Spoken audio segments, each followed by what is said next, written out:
দেখুন, এটা আগেই ঠিক করা হয়েছিল যে তাদেরকে বন্দী করে নিয়ে যাওয়া হবে। তাদের কেউ কেউ মিশরে পালিয়ে গেল। না, আমি মিশরে বন্দী থাকতে পছন্দ করি।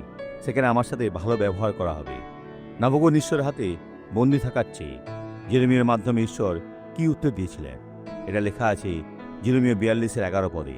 তোমরা যে বাবেল রাজ হইতে ভীত হইয়াছ, তা হইতে ভীত হইও না, ভীত হইও না। কেননা তোমাদের নিস্তার করিতে ও তাদের হস্ত হইতে তোমাদেরকে উদ্ধার করিতে আমি তোমাদের সহবর্তী। কিন্তু তাদের এখনো সেখানে কিছুক্ষণ থাকতে হয়েছিল, কারণ ঈশ্বর ইতিমধ্যেই তা নির্ধারণ করে রেখেছিলেন। কারণ তারা বিদ্রোহী ছিল। যিশুর কাছে ফিরে যান, আপনার জন্য সবকিছু ভালো হবে। আসুন এখন প্রার্থনা করি। পিতা, তোমার মধ্যে বেঁচে থাকার চেয়ে ভালো আর কিছুই নাই। আমাদের মধ্যে প্রভুর বাস থাকা যিশু আমাদের হৃদয়কে পরিচালনা করছেন এবং আমাদের পরিচালনা করছেন। আমি এই ব্যক্তির সমস্ত মন্দকে তিরস্কার করি, বলি, মন্দ চলে যাও, চলে যাও যিশুর নামে। আর আপনি বলুন, আমেন।